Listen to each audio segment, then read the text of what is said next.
반갑습니다. 정전 이야기꾼 방길튼 교무입니다.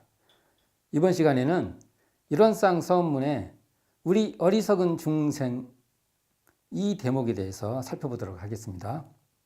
우리 어리석은 중생에서 우리라는 말은 나와 너 모두를 말하는 것입니다. 우리 모두가 어리석은 중생이라는 것입니다.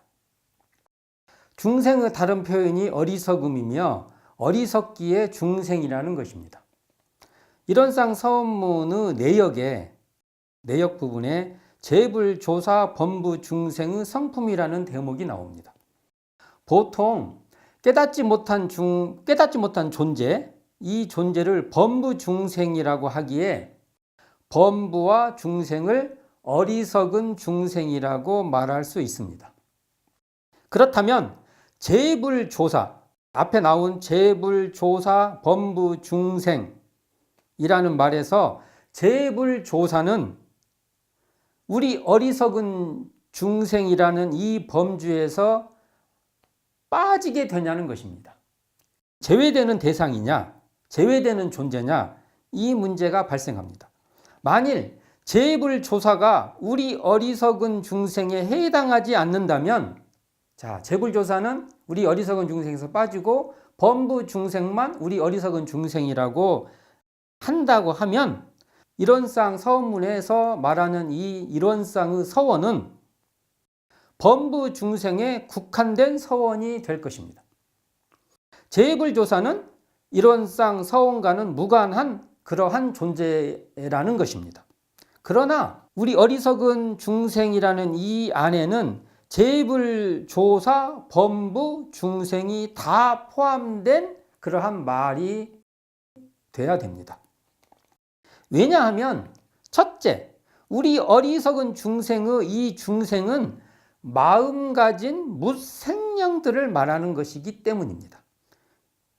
그러므로 재불조사 범부 중생 전체가 다 무생령인 중생을 뜻한다는 것이죠. 또 둘째는 이 동체 대비의 마음, 그러니까 한 몸으로 보는 이 동체 대비의 마음으로 본다고 하면 범부 중생의 어리석음이 바로 재불조사의 마음이 되기 때문입니다. 재불조사는 범부 중생이 잘하면 따라서 기뻐하고 범부 중생이 잘 못하면 자신의 일로 여기어 안타까워하는 존재가 되는 것입니다. 만일 재불조사가요, 중생의 이 마음을 초월해버리면, 그냥 건너뛰어버려요. 초월해버리면 사실은 중생이 왜 괴로워하는지를 알 수가 없어요. 그래서 이 동체 대비의 마음의 차원에서 본다면 범부 중생의 마음이 바로 재불조사의 마음이 되기 때문입니다. 그렇기 때문에 재불조사는 범부 중생을 도와줄 수 있는 것입니다. 셋째, 법신불 일원상의 관점에서 보면 깨달은 재불조사를 할지라도 그 자체가 완성 그대로는 아니라는 것입니다. 재불조사는 수행이 탁월하다고 할지라도 계속 수행해 가는 존재라는 것입니다.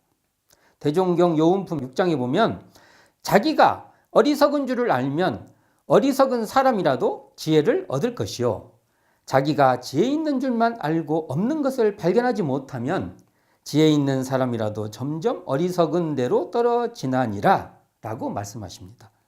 진정한 수행자는요, 자기의 부족을 깨닫는 존재이므로 항상 어리석다고 여기는 것입니다.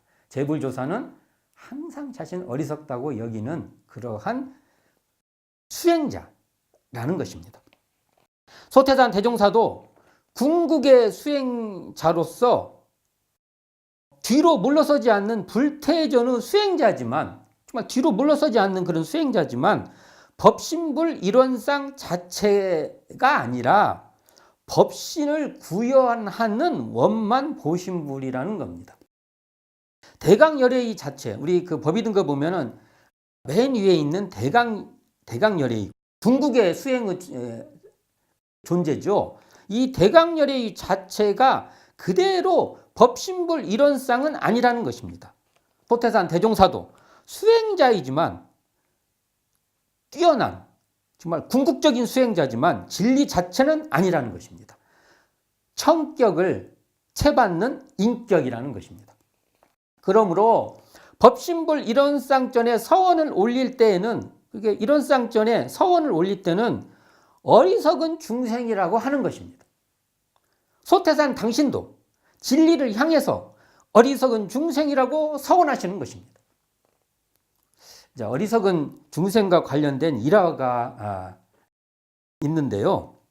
소태산 대종사께서 원기 9년, 1924년 익산 총부를 세우시려고 막 건축을 준비하고 있을 때 원기 9년 3월 30일에 첫 상경, 그러니까 지금 경성 서울에 올라가시는데요. 올라가셔서 며칠간 머물렀었던 그 집이 성성원의 집이었습니다.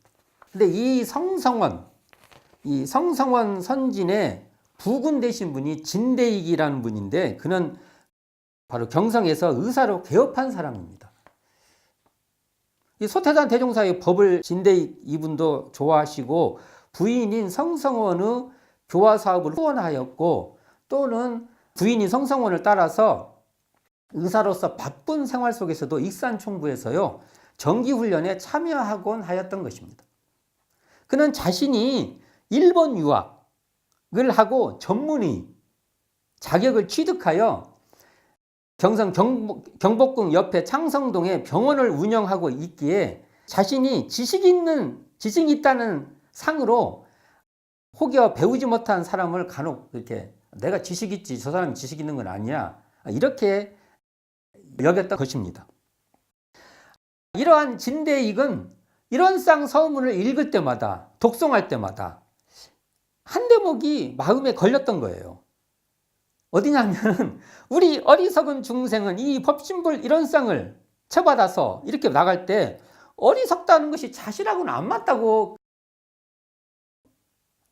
생각했던 거예요.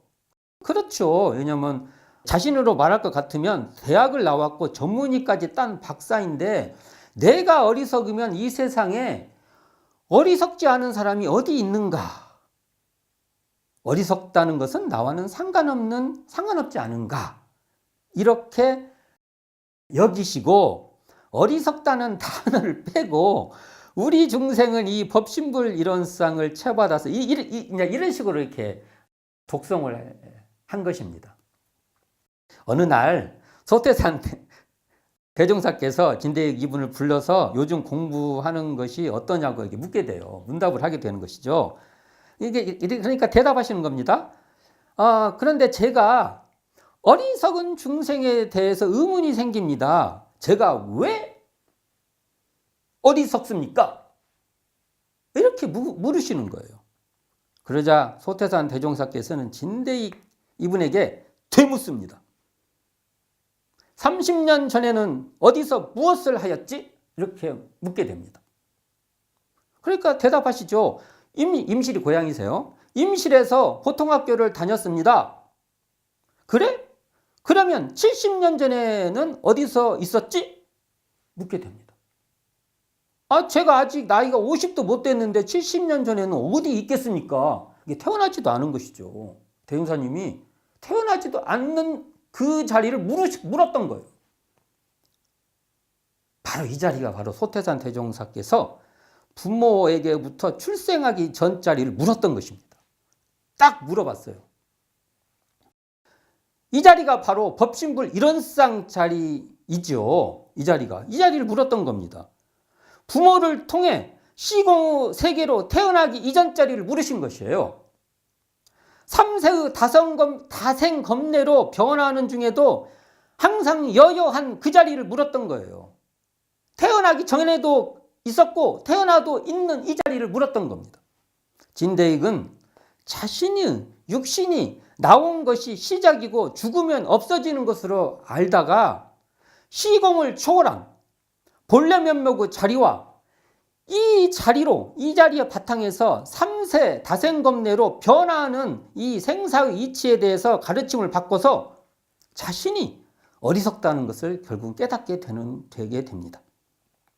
일원상은 바로 이 법신불 일원상 이 자리는 불변하는 유상과 변한 무상이 하나로 관통하고 있는 뚜렷한 자리인 것입니다. 부모 출생 전 이 자리와 관련된 예화로 팔타원 황정신행 선지님이 도남동 회관에서 소태산 대종사를 처음 배울 때 있었던 문답이 있습니다. 대종사님과 황정신행 성진이 이렇게 만나서 첫 번째 문답을 하는 거예요. 아주 중요하죠. 첫 번째 만나서 딱 문답을 하는데, 이게 이제 팔타원 황정신행 선진의 구도역정기에 나오는 한 대목입니다. 봉독해 보겠습니다.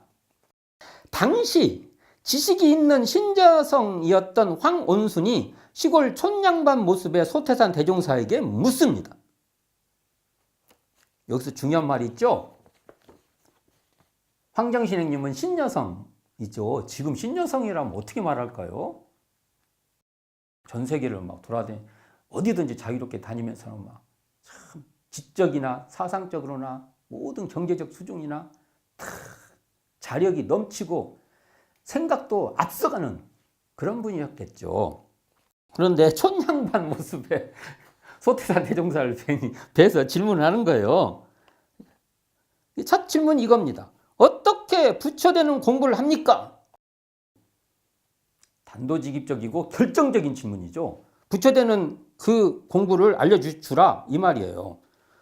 그러니까 내가 가르쳐 주지요 하면서 소태산 대종사는 벽에 걸린 시계를 가리키며 이 시계가 어디로 돕니까? 하고 묻습니다. 질문 참 황당하시죠? 어디로 돕니까? 그러니까 이렇게 말하죠. 오른쪽으로 돕니다. 이렇게 되면 오른쪽 맞죠? 오른쪽 돌죠. 오른쪽. 몇 번 돌면 하루가 됩니까? 24번입니다. 너무 당연한 일이죠. 며칠 동안 돌아야 한 달이죠? 30일 돌면 한 달입니다. 몇 달 돌면 1년이죠? 12달 되면 1년입니다. 그러니까 이처럼 어린아이도 다 할 수 있는 것을 다 물어보신 거예요. 그러고서 또 다시 물어요. 묻기를 사람이 얼마를 살아야 많이 사는 것입니까?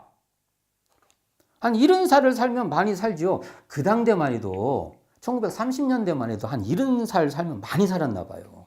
70살 살면 많이 살죠. 이렇게 말하는 거예요. 지금 대답하면 한 90은 살아야 된다. 이렇게 말할 수 있을까요? 하여간 이게 이 차이가 있죠. 이것만 봐도. 그 시대에는 훨씬 더 70살이면 많이 살았던 겁니다. 그렇죠. 대전 선생님께서 말씀하신 거예요. 그렇죠. 긍정을 하시면서 부처되는 것은 내가 가르쳐 줄 것이니 이완철 교무, 당시 도남동 회관에 교무했어요. 이완철 교무만 만나보면 알게 될 것입니다. 하고 대화가 끝납니다. 수수께끼 같은 대화죠, 이게.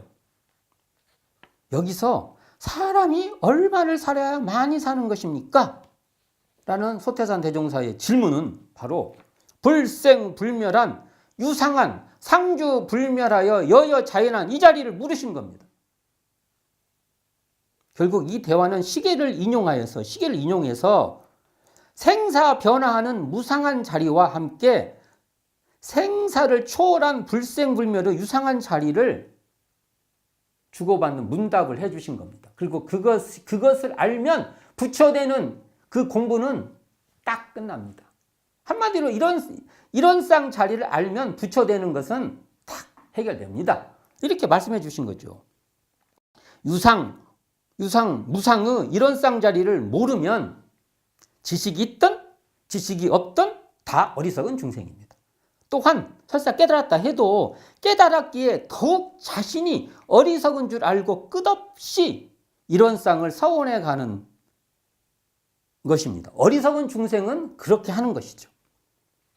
오늘은 이런 쌍 서원문에 우리 어리석은 중생에 대해서 살펴보았습니다. 감사합니다. 지금까지 정전이야기꾼 방길튼 교무였습니다.